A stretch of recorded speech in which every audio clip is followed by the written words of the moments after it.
Hello friends, good evening. कैसे हो? पढ़ाई अच्छी चल रही है? गुड।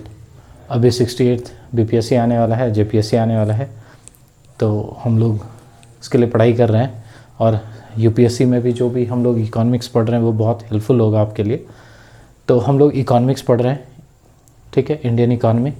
उसमें अभी हम लोग टैक्सेशन पढ़ रहे हैं। उससे पहले बहुत सारे लेक्चर्स अपलोड किए गए हैं अदर चैप्टर्स के, तो वो आप जाके देख सकते हो प्लेलिस्ट में। अलग से प्लेलिस्ट बनाया हुआ है इंडियन इकॉनमी का, ठीक है। हम लोग जो आज पढ़ेंगे वो टैक्सेशन का ये 3rd लेक्चर है और फाइनल लेक्चर है, ठीक है। आज हम लोग बेसिकली जीएसटी के बारे में पढ़ेंगे, ठीक है। जीएसटी क्या है कि इनडायरेक्ट टैक्स। ये मैंने पहले से बनाया हुआ है टाइम थोड़ा सा सेव करने के लिए, ठीक है। अभी मैं बताता हूँ ये क्या है। क्या पढ़ना है हम लोग को अभी? जीएसटी। जीएसटी क्या है? गुड्स एंड सर्विसेज टैक्स, ठीक है। Good and services tax. ये बेसिकली क्या है, हम लोग जो इनडायरेक्ट टैक्स, लास्ट लेक्चर में हम लोगों ने 4-5 इनडायरेक्ट टैक्स के बारे में पढ़ा था, ठीक है ना। पिगोवियन टैक्स, हमारा इन्वर्टेड ड्यूटी स्ट्रक्चर एक्सेट्रा, ठीक है। बाकी और भी कुछ इनडायरेक्ट टैक्सेस बचे हुए थे, जैसे अगर मैं कहूँ कस्टम ड्यूटी, एक्साइज ड्यूटी और आपका वैट, ऑक्ट्रियो और एक्सेट्रा। इस टाइप के बहुत सारे हमारे टैक्सेस थे, इनडायरेक्ट टैक्स, जो हम लोगों को पढ़ना था, ठीक है। सेल्स टैक्स, एक और क्या था? Sales tax. अभी हम लोग इसको भी समझ लेंगे कि ये कैसे कैसे, ये क्या है? Indirect tax. देखो जीएसटी क्यों आया, एक्चुअली पहले क्या होता था कि बहुत सारे इनडायरेक्ट टैक्स, अलग अलग इनडायरेक्ट टैक्स थे, और जो प्रोडक्ट था, ठीक है, वही मैं यहाँ पर बता रहा हूँ। जैसे देखो अभी क्या है, एक प्रोडक्ट है ए, ये कहाँ से इंपोर्ट किया गया है? आउटसाइड इंडिया, और फाइनली ये प्रोडक्ट कहाँ है? कंज्यूमर तक मान के चलो आया, ठीक है। ये पूरा, चूँकि ये एक फिगर है जिसमें आपको ये भी समझ में आ जाएगा कि इंपोर्ट करेंगे तो क्या होगा, या अगर मान लो यहाँ से स्टार्ट हो रहा है कि हमारा रॉ मटेरियल इंडिया का ही है और वहीं पर प्रोडक्शन स्टार्ट हुआ और वो फाइनली कंज्यूमर तक पहुँचा, ठीक है।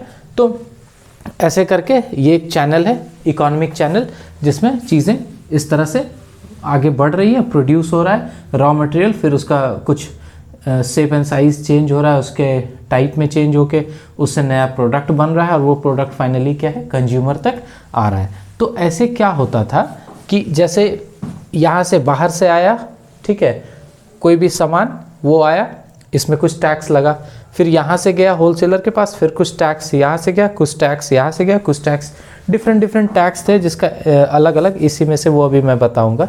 तो क्या हो रहा था कि बहुत सारा टैक्स देना पड़ रहा था, है ना, अलग अलग टैक्स थे। तो अब क्या हुआ, उसको कहा कि हटाओ, ये इतना बहुत ज़्यादा झमेला है, इतने सारे टैक्सेस, तो ये कास्केडिंग इफेक्ट भी हो जा रहा था, मतलब टैक्स पे टैक्स लग रहा था। तो उसके कारण क्या हो रहे थे, जो यहाँ रॉ मटेरियल मान लो वो 10 रुपये का है और जो फाइनल प्रोडक्ट है वो 100 रुपये का हो जा रहा था, ठीक है। मतलब कि रेट जो है इसका बहुत मल्टीपल टाइम इंक्रीज हो जा रहा था because of the cascading effect, मतलब टैक्स ऑन टैक्स, टैक्स पे भी टैक्स जुटते जा रहा था। तो इन सब चीज़ों को हटाने के लिए हमारे यहाँ एक इसको रिप्लेस किया गया with one nation one tax, that is known as GST, goods and services tax. ये क्या है? एकदम फाइनली जो प्रोडक्ट जहाँ पे बिक रहा है सिर्फ वहीं पर ये लगता है जीएसटी, ठीक है। अभी समझेंगे क्या है। तो सबसे पहला चीज़ जीएसटी समझ में आ गया कि इनडायरेक्ट टैक्सेस को हटाकर सब्स्यूम करके एक नया टैक्स रिजीम लाया गया, जो कि बाकी के जो इनडायरेक्ट टैक्सेस थे, बहुत सारे इनडायरेक्ट टैक्सेस को क्या किया गया? एक में मर्ज कर दिया गया, एक में समाहित कर दिया गया और एक टैक्स बनाया गया, that is known as GST, goods and services tax, ठीक है। ये 1 जुलाई 2017। अगर पूछेगा कि जीएसटी भारत में कब लागू हुआ, तो हम लोग क्या बोलेंगे? 1 जुलाई 2017। और जीएसटी किस टाइप का टैक्स है? तो इनडायरेक्ट टैक्स, इनडायरेक्ट टैक्स को ही सब्स्यूम किया, इसलिए ये भी एक टाइप का क्या है? इनडायरेक्ट टैक्स, ठीक है। अब हम लोग इस पर पढ़ते आते हैं और इस पर ये सारे टैक्स के बारे में आपको समझ में भी आ जाएगा कि ये क्या क्या चीज़ था। जैसे सबसे पहले देखो, एक प्रोडक्ट है ए, ये क्या है? इंपोर्ट किया गया, imported from outside India, Bharat के बाहर से हम लोग इसको इंपोर्ट किए, भारत में आया। अब ये प्रोडक्ट ए क्या है? एक गया, यहाँ फैक्ट्री है, ये क्या है? कोई एक फैक्ट्री है, फैक्ट्री में आया और ये प्रोडक्ट ए कन्वर्ट हुआ किस में, प्रोडक्ट बी में। मतलब मान लो यहाँ से हम लोग वीट आटा इंपोर्ट किए और आटा को लेके चले गए फैक्ट्री में वहाँ उससे ब्रेड बन गया। तो product B is what, let's say bread. तो प्रोडक्ट बी जो बना ब्रेड, वो कैसे बना, यूजिंग प्रोडक्ट ए। ये प्रोडक्ट ए जो इंपोर्ट हुआ था उसको लेके बना। तो सबसे पहली चीज़ कि ये इंपोर्ट हुआ था कहाँ से, फॉरेन से। तो जब ये फैक्ट्री वाला ये कंपनी जब इसको खरीदने के लिए गया तो उसको क्या देना पड़ा, एक इनडायरेक्ट टैक्स देना पड़ा जिसको बोलते हैं कस्टम ड्यूटी। क्या बोलते हैं, कस्टम ड्यूटी देना पड़ा। क्यों, कोई भी प्रोडक्ट जब बाहर से इंपोर्ट होगा तो उसको अगर आप परचेस करना चाहते हो तो उसको परचेस करने के लिए आपको एक टैक्स देना पड़ता है। That indirect tax is known as custom duty. तो ये कस्टम ड्यूटी पे करके यहाँ पर प्रोडक्ट पहुँचा। आया समझ में। तो ये क्लियर हो गया, कस्टम ड्यूटी क्या है, इंपोर्ट करेंगे जब कोई भी चीज़ तो हमको क्या करना पड़ेगा, टैक्स देना पड़ेगा। That is known as custom tax. ठीक है, अब यहाँ प्रोडक्ट बी आया, मान लो यहाँ ब्रेड बन गया फैक्ट्री में।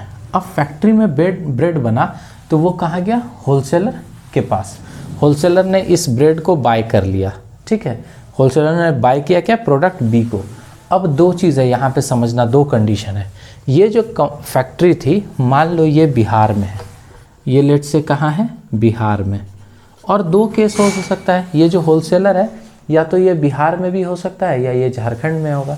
अगर ये बिहार में है तो डायरेक्ट, चूँकि ये भी बिहार में और ये भी बिहार में, इसका मतलब एक ही स्टेट में है।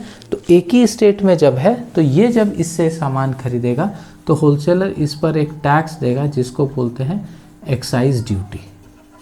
होलसेलर क्या किया, टैक्स दिया। ये दोनों क्या है, सेम स्टेट में थे, क्या, ये कंपनी और ये बायर भी।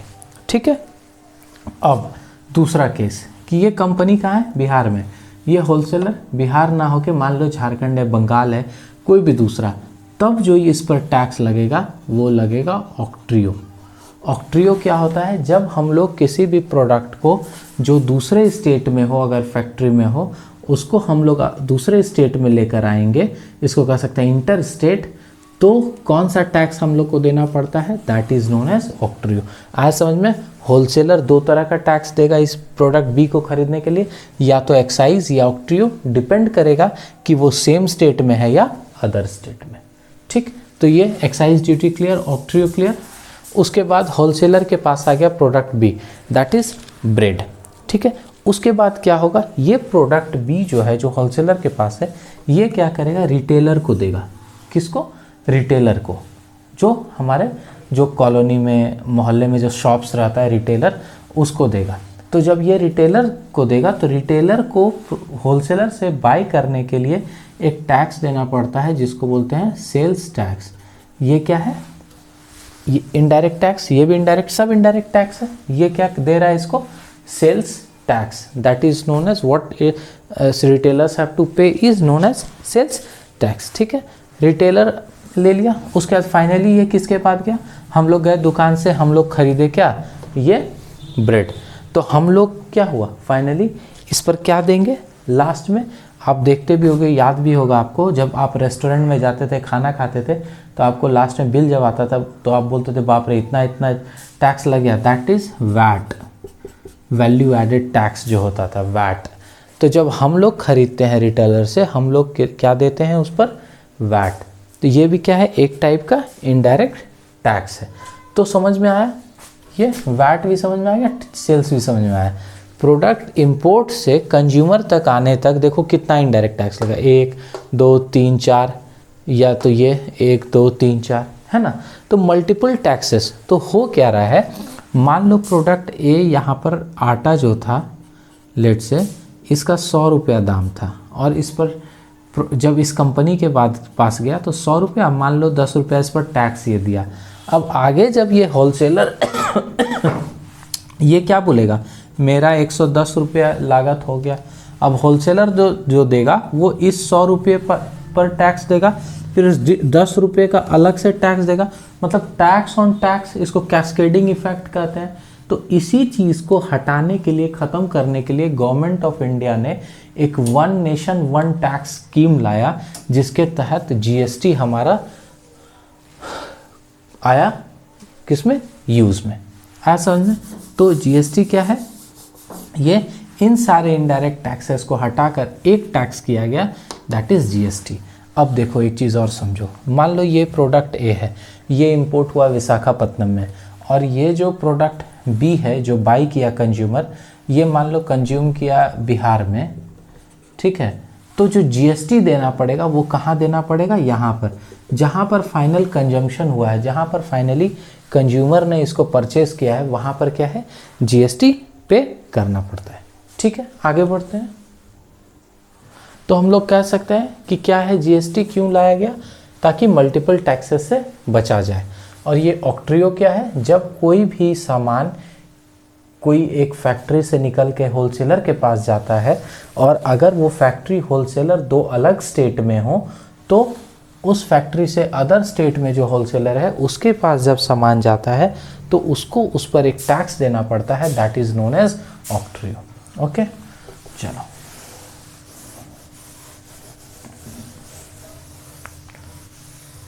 तो ये है। तो हम लोग अगर पूछेंगे कि ये जीएसटी भाई क्यों लाया गया, तो हम लोग बोलेंगे ना, पहले क्या था, कुछ प्रॉब्लम था टैक्सेस में, उसको क्या करने के लिए, हटाने के लिए। तो क्या क्या प्रॉब्लम था, सबसे पहला प्रॉब्लम क्या था, मल्टीपल टैक्सेस। ये आप लिख लेना, क्योंकि हो सकता है अगर आपको मेंस में आए तो आपको काम आएगा। तो मल्टीपल टैक्सेस, ये सबसे पहला चीज़ क्या था, प्रॉब्लम था पहले। दूसरा चीज़ क्या था, प्रोडक्ट्स जो थे फॉर कंज्यूमर, वो क्या था, कॉस्टिलियर, मतलब हाई कॉस्ट था उसका। ठीक है, प्रोडक्ट जो बिक रहा था वो क्या था, कॉस्टलियर होता है। ठीक है, वो क्या था, हाई कॉस्ट था। क्यों, क्योंकि टैक्सेस पे टैक्स, एक टैक्स पे दूसरा टैक्स लग रहा है, टैक्स पे टैक्स लग रहा है, तो ऐड ऑन होते होते क्या हो गया, चीज़ों का दाम क्या हो गया, बहुत ज़्यादा बढ़ गया। और तीसरा cascading effect, cascading effect. These were the problem earlier with the indirect taxes. That is the reason why government came up with a new regime, tax regime, that is known as GST. ठीक है, clear. चलो अब हम लोग ये पढ़ लिए कि जीएसटी क्या है, जीएसटी के बारे में देख लिया। अब अगर इसका डेफिनेशन पूछे तो जीएसटी क्या है, जीएसटी इज अ कॉम्प्रिहेंसिव, एक एक वर्ड इसका हम लोग अभी समझेंगे। जीएसटी क्या है, एक कॉम्प्रिहेंसिव, क्या, multi stage, comprehensive multi stage destination based, destination based tax. अभी जो मैं आपको बोल रहा था कि अगर फाइनली कंज्यूमर ने बिहार में उसे प्रोडक्ट को खरीदा है तो टैक्स जीएसटी कहाँ देना होगा, बिहार में, तो that is destination based tax. ठीक है, तो जीएसटी क्या है, comprehensive multi stage destination based tax. ठीक है, कॉम्प्रिहेंसिव, जीएसटी को कॉम्प्रिहेंसिव कहा गया, क्यों, क्योंकि ये जो है सबस्यूम कर लिया ऑल, या को ऐसे many indirect taxes to form one. ये क्या किया, बहुत सारे इनडायरेक्ट टैक्स को अपने अंदर समा लिया, क्या कर लिया, एब्जॉर्ब कर लिया, सबस्यूम कर लिया, तो ताकि एक consolidated tax, single tax structure लाया जा सके। इसलिए हम लोग इसको क्या बोले कि जीएसटी क्या है, एक कॉम्प्रिहेंसिव है, मल्टी स्टेज। मल्टी स्टेज कहने का मतलब, देखो इनडायरेक्ट टैक्स जो पहले था वहाँ पर भी टैक्स लग रहा था, एक टैक्स पे टैक्स, टैक्स पे टैक्स, लेकिन जीएसटी क्या है, ये लगता है tax on value addition, value addition. अगर आप वैल्यू एडिशन कर रहे हो उसमें, तो उस पर टैक्स देना होगा। जैसे कहने का मतलब, सबसे पहले क्या था, आटा था, ठीक है, व्हीट फ्लोर था, वो क्या हुआ, कन्वर्ट हुआ किस में, ब्रेड में। ठीक है, ये क्या है, तो क्या हुआ, व्हीट फ्लोर जो था उसका वैल्यू एडिशन हुआ, तभी वो क्या हुआ, ब्रेड में कन्वर्ट हुआ। फिर मान लो इस ब्रेड से क्या बना, बर्गर बना, तो फिर इस ब्रेड में क्या हुआ, कुछ वैल्यू एडिशन हुआ, तब वो जाके क्या बना, बर्गर। तो वो जो वैल्यू एडिशन लग रहा है, मान लो व्हीट से ब्रेड बनाने में 10 रुपया लगा और यहाँ पर इसको 20 रुपया लगा, तो जीएसटी क्या करता है, इस सिर्फ 10 रुपये पे टैक्स लगता है वैल्यू एडिशन, इस सिर्फ 20 रुपये पर टैक्स ऐड होगा। तो इसलिए हम लोग इसको क्या बोलते हैं, मल्टी स्टेज। मल्टी स्टेज का मतलब कि जब भी वैल्यू एडिशन होगा प्रोडक्ट में तो उस पर टैक्स लगेगा, दैट इज, और जितने बार वैल्यू एडिशन होगा that is the reason why it is known as multiple. Multi करने का मतलब एक से ज़्यादा, जितने बार, जितने स्टेज में उस प्रोडक्ट में वैल्यू एडिशन होगा उस पर टैक्स लगेगा। और डेस्टिनेशन बेस्ड टैक्स कहने का मतलब मैंने आपको पहले ही बता दिया कि वहीं पर ये टैक्स लगेगा जीएसटी जहाँ पर कि ये बाई और सोल्ड होगा, जहाँ पर ये खरीदा जाएगा और बेचा जाएगा, मतलब जहाँ पर ये फाइनली कहो कि बेचा जाएगा, खरीदा नहीं बेचा जाएगा। तो that is the reason why it is known as destination based tax. ठीक है, क्लियर है, आगे बढ़े, क्लियर हो गया होगा। अब हम लोग देखते हैं इसका कंपोनेंट।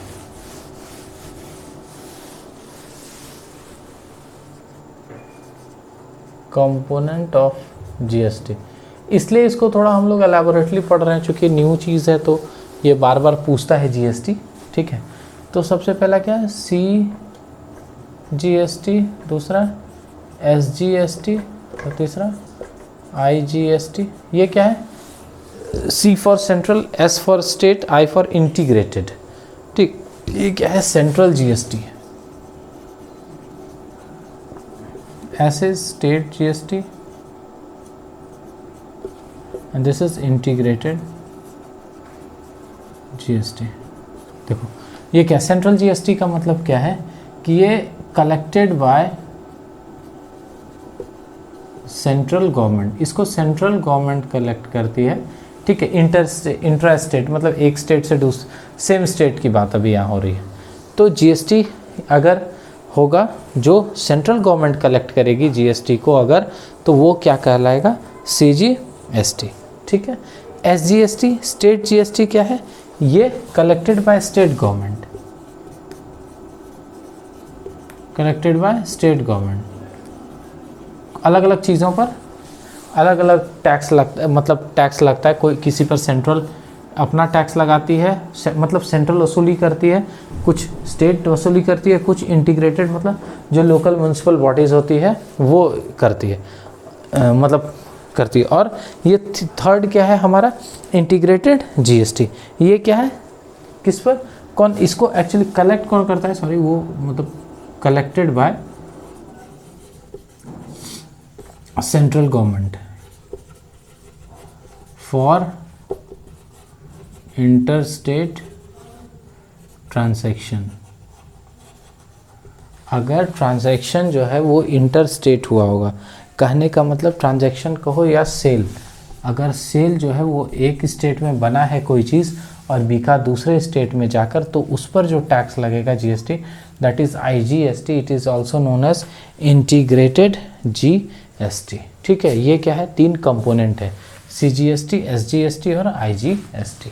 ठीक है, और मैंने जो अभी बोला म्यूनसिपल लोकल बॉडीज़ का, वो इसके अंदर ही आ जाएगा, एसजीएसटी के अंदर। ठीक, अब हम लोग आगे बढ़ते हैं, कंपोनेंट को पढ़ लिए, अब कंपोजिशन पढ़ेंगे। ठीक है, अब क्या पढ़ना है हम लोग को, composition of GST. Composition GST मतलब जीएसटी काउंसिल, मतलब देखो ये जो जीएसटी बना, ठीक है, तो जीएसटी एक काउंसिल बनाया गया। जीएसटी तो एक टाइप का टैक्स है, इनडायरेक्ट टैक्स को सब्सिडी, और काउंसिल का काम क्या है कि मान लो जैसे जीएसटी उसको देखने उठने वाला होगा ना, कि अभी मान लो 10 आइटम पर जीएसटी लग रहा है, हम लोग देखते हैं ना कि गवर्नमेंट ने जीएसटी रेट 28% कर दिया, 50% कर दिया, 6% कर दिया, किसी आइटम में 5% कर दिया। तो ये कौन डिसाइड करता है, ये एक पैनल है, एक काउंसिल है। ठीक है, वो मिलके डिसाइड करता है कि जीएसटी किस चीज़ पर कितना लगना है, कौन सा आइटम जीएसटी के अंदर है, कौन सा आइटम जीएसटी के अंदर नहीं है। जैसे अभी पेट्रोलियम, लीकर, ये क्या है, जीएसटी से भी बाहर है। तो ये कौन डिसाइड करता है? That is decided by a council. ठीक है, किसके द्वारा डिसाइड किया जाता है? एक काउंसिल के द्वारा। उसी के बारे में अभी हम लोग पढ़ेंगे, कंपोजिशन ऑफ काउंसिल। तो जब जीएसटी काउंसिल के बारे में कहा बोलेंगे तो जीएसटी काउंसिल का जो कंपोजिशन है, अगर कंपोजिशन ऑफ जीएसटी काउंसिल हम लोग देखें तो इसमें 3 स्टेक होल्डर होता है। मतलब ऐसे समझो कि 3 मेंबर होते हैं इसके, लेकिन होता 3 नहीं है, ज़्यादा होता है। 3 मतलब स्टेक होल्डर होता है। सबसे पहला यूनियन फाइनेंस मिनिस्टर, ये क्या है? चेयरपर्सन होता है इसका। ये आपको याद रखना है कि जीएसटी काउंसिल के सॉरी चेयरपर्सन कौन होते हैं? तो यूनियन फाइनेंस मिनिस्टर। ठीक है। दूसरा, यूनियन मिनिस्टर ऑफ स्टेट। एक कौन होता है? Union minister of state incharge of finance और रेवेन्यू। वो मेंबर ऑफ स्टेट, ठीक है, यूनियन मेंबर ऑफ स्टेट जो चार्ज में होता है किसके? फाइनेंस या रेवेन्यू के। वो इसका क्या है? दूसरा मेंबर है। अच्छा, अभी फाइनेंस मिनिस्टर जैसे हमारे कंट्री के, अभी जैसे निर्मला सीतारमन है फाइनेंस मिनिस्टर, तो अगर आपको डायरेक्ट क्वेश्चन पूछा जाएगा कि ये अभी के जो जीएसटी काउंसिल है उसमें ये ना आपको देके यूनियन फाइनेंस मिनिस्टर उसके चेयरपर्सन है, पूछा जाएगा who is the chairperson of the current GST council. तो as the current finance minister is Nirmala Sitharaman, तो she will be the chairperson of the GST council. जो भी है, जो भी फाइनेंस मिनिस्टर है वही इसका क्या कहलाएगा? चेयरपर्सन। तो सबसे पहला मेंबर कौन हो गया? Union finance minister. दूसरा यूनियन मिनिस्टर ऑफ स्टेट जो इंचार्ज होगा किसका? फाइनेंस और रेवेन्यू का। और थर्ड क्या है कि स्टेट्स रिप्रेजेंटेटिव। हर एक स्टेट जो है वो अपना रिप्रेजेंटेटिव भेजती है। तो टोटल कितना हो गया? 1। ये टोटल मेंबर अगर बात करेंगे हम लोग, टोटल मेंबर अगर बात करें तो कितना हो गया? 1 ये chairperson plus 1 minister of state और स्टेट्स रिप्रेजेंटेटिव। कितना स्टेट है? 28, तो प्लस 28। अब प्लस इसके साथ होता है जो ऐसा union territory having legislative assembly, जिसमें कि लेजिस्लेटिव असेंबली होगा, वो यूनियन टेरिटरी भी अपने रिप्रेजेंटेटिव भेजेंगे। तो ये कितने हैं? अभी 3 हैं प्रेजेंट में, दिल्ली, पौंडीचेरी और जम्मू कश्मीर का एक। तो टोटल हमारा मेंबर अभी जीएसटी काउंसिल में कितना हो गया? 28, 2, 30, 3, 33। तो this is the total number of member of GST ये काउंसिल। उसमें 3 स्टेक होल्डर समझ में आ गया, finance minister, minister of state और यूटी के रिप्रेजेंटेटिव, जहाँ पे कि लेजिस्लेटिव असेंबली होगा। तो 2800 स्टेट में तो है ही, 3 यूनियन टेरिटरी है जिसमें ही सिर्फ लेजिस्लेटिव असेंबली है, इसलिए वो तीनों अपने रिप्रेजेंटेटिव। तो right now the total number of member of GST council is 33 and who is the chairperson? तो union finance minister. You should remember it. ठीक है, आप इसको एकदम अच्छे से याद रखो। ठीक है, अब आगे बढ़ते हैं। अब हमारा क्या रह गया? फंक्शन।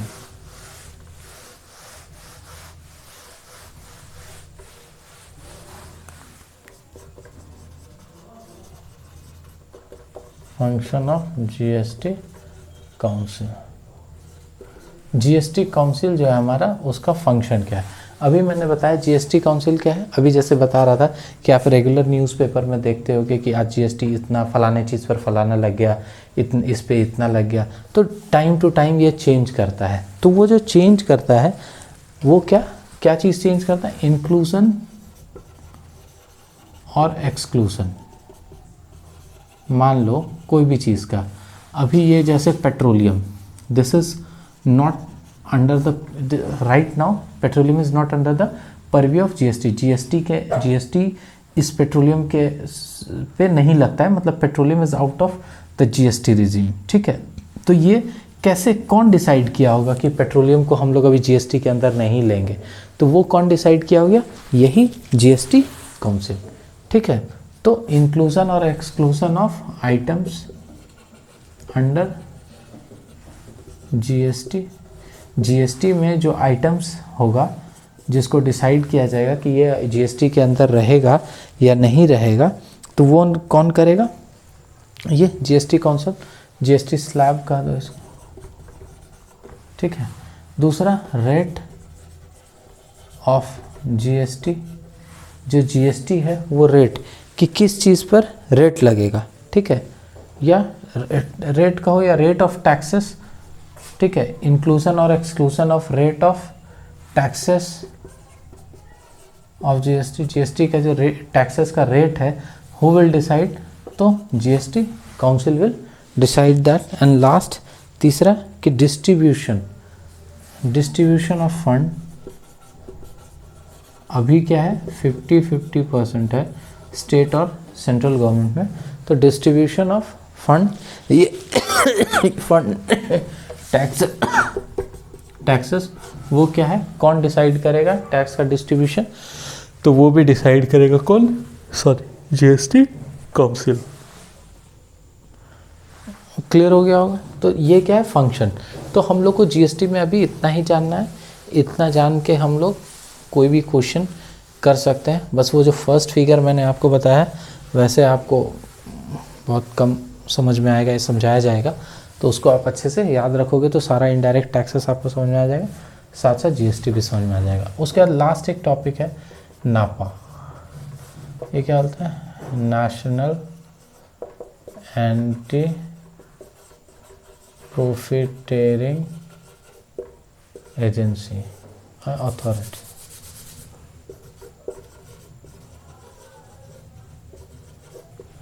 ये क्या है? National anti profiteering authority, that is NAPA. ये क्या है नापा? जैसे मान लो अभी कोई एक आइटम है, ठीक है, इस पर जीएसटी है मान लो 50%। कितना अभी जीएसटी है? 50%। तो मान लो इस आइटम का अभी मार्केट में कॉस्ट है 100 रुपया, तो दुकानदार प्लस 50 रुपया जीएसटी, ये 150 रुपया ले रहा है इससे। इस प्रोडक्ट का दाम कितना ले रहा है? शॉपकीपर 150 रुपया। लेकिन अगर मान लो गवर्नमेंट ने क्या कहा कि चलो इसको कुछ रिबेट देते हैं, कंसेशन देते हैं, ठीक है, कुछ रिलैक्सेशन देते हैं, रिबेट दे दिया, यहाँ पर बोला कि आप 30% ही टैक्स दो जीएसटी, तो 30% देगा, तो अब इसका दाम कितना हो चाहिए मार्केट में? 100 प्लस 30% मतलब 30 रुपया, तो टोटल अब इसका प्राइस कितना होना चाहिए? 130। अब ये कंज्यूमर से कितना लेगा? 130। लेकिन अगर ये ऐसा ना करके इसको ये जो 30 रुपये है ये क्या हुआ? ये कंसेशन रेट पर इसको सामान दिया गया जीएसटी, तो इसको क्या हुआ? एक बेनिफिट मिला, सब्सिडी कहो एक काइंड का, या जो भी है, इसको एक रिबेट मिला। तो वो रिबेट ये कस्टमर को देगा कि नहीं, इसको कौन देखती है? नापा। इसका ये कहना है कि मान लो आप जीएसटी पे कर रहे हो, और आप जो जीएसटी पे कर रहे हो आप कंज्यूमर से ले रहे हो, तो जब आप कंज्यूमर से जीएसटी पे कर रहे हो, ले रहे हो, तो अगर हम आपको जीएसटी में कोई रियायत देंगे तो आपको उस रियायत को पास ऑन करना होगा कंज्यूमर पर। मतलब आप कंज्यूमर को भी रियायत दो। कहने का मतलब मान लो गवर्नमेंट किसी प्रोडक्ट है, कोई एक एसेंशियल गुड है, मान लो अभी ठंड आ गया है, तो च्यवनप्राश मान लो कि बुजुर्गों के लिए इम्पोर्टेंट है, तो च्यवनप्राश पे 20% का टैक्स था। अभी गवर्नमेंट वो 100 रुपये का आता था, तो टोटल जो मार्केट में कंज्यूमर खरीदते थे 120 रुपये में। गवर्नमेंट देखा कि चलो भाई च्यवनप्राश ज़्यादा बूढ़े लोग यूज़ करते हैं और ये अभी इम्पॉर्टेंट फैक्टर है हेल्थ के लिए, ताकि लोग स्वस्थ रहें, ठीक है, ठंड का मौसम है, तो हम इस पर जीएसटी घटा के 10% कर दें। तो ये जब जीएसटी 10% करेगा, किसी तरह का कंसेशन देगा, तो गवर्नमेंट ये चाहेगी कि आप पास ऑन कीजिए। पास ऑन करने का मतलब अगर आपके पास अब कोई बूढ़ा कंज्यूमर आए तो आप उसको 110 रुपया ही लें, ना कि आप 120 रुपया। तो इसको चेक करती है कि कोई ऐसा तो नहीं है कि हम जो उसको रियायत दे रहे हैं वो कंज्यूमर को रियायत नहीं पास ऑन कर रहा है। तो इसको चेक करने का काम किसका है? इस अथॉरिटी का, नेशनल एंटी प्रॉफिटरिंग अथॉरिटी, ठीक है। ये आए समझ में? कोई दिक्कत? ये क्या है? National anti profiteering authority. ये कैसे बनाया गया? सेटअप हुआ है under section 171 of GST council. GST council के सेक्शन नंबर 171 के तहत जीएसटी काउंसिल बोल रहा हूँ, जीएसटी एक्ट जो हमारा है उसका जो सेक्शन 171 है उसके तहत इस अथॉरिटी को सेटअप किया गया है, जिसका काम ये है वो ये देखती है कि गवर्नमेंट अगर जीएसटी में रियायत दे रही है तो वो रियायत ऐसा नहीं कि सिर्फ होलसेलर या फैक्ट्री वाला ही रख ले अपने तक, वो कंज्यूमर को भी पास ऑन हो। तो that agency is for that purpose to check that. Okay, clear. तो ये हमारा आज जो है इकोनॉमिक्स में टैक्सेशन चैप्टर समाप्त हुआ। ठीक है, अब आपका काम क्या है कि आप प्रीवियस ईयर क्वेश्चन पेपर देखो और जो मैं आपको पढ़ाया हूँ उससे आप रिलेट करो, क्वेश्चन देखो कि वहाँ से आए हैं कि नहीं और आपसे सॉल्व हो रहा है कि नहीं। तब आपको ये समझ में आया कि जो मैं पढ़ा रहा हूँ वो स्पेसिफिक है, क्योंकि बहुत सारी चीज़ें हैं। अगर पढ़ने को है तो एक टैक्सेशन ही हम लोग पूरा पढ़ते रहेंगे तो 1 साल बीत जाएगा, but we are suppose to study the general studies. हम लोग अगर आप यूपीएससी देखोगे तो यूपीएससी में लिखता है कि एक 10th में पढ़ा हुआ एक ऐसा आदमी जिसे दुनिया के बारे में, देश दुनिया के बारे में जानकारी है, he can sit and pass in the UPSC examination. क्यों लिखा है वो वैसा? कारण क्या है कि वो आपको जनरल स्टडीज़ पढ़ने बोल रहे हैं, वो आपको generalise knowledge, you are not, he is not trying to make you a professor of tax और एनी सब्जेक्ट। तो ये आपको समझना है, ठीक है। बाउंड्री आपको अपना एक फिक्स करना होगा, उसी के अंदर आपको पढ़ाई करनी पड़ेगी। तो टैक्सेशन हमारा समाप्त हुआ। नेक्स्ट चैप्टर हम लोग इकोनॉमिक्स में बैंकिंग पढ़ेंगे और इकोनॉमिक्स जब हमारा ख़त्म हो जाएगा उसके बाद हम लोग ज्योग्राफी स्टार्ट करेंगे। ठीक है, थैंक यू। अच्छा हाँ, एक और इम्पॉर्टेंट चीज़, अगर अच्छा लग रहा है, समझ में आ रहा है तो लाइक करो, शेयर करो, सब्सक्राइब कर दो चैनल को। और आप इसको 1.5 के स्पीड से भी देखोगे तो आपको ईजिली समझ में आएगा, क्योंकि मैं पढ़ा रहा हूँ तो मैं उतना ज़्यादा स्पीड में नहीं बोल सकता हूँ। ठीक है, चलो, गुड नाइट।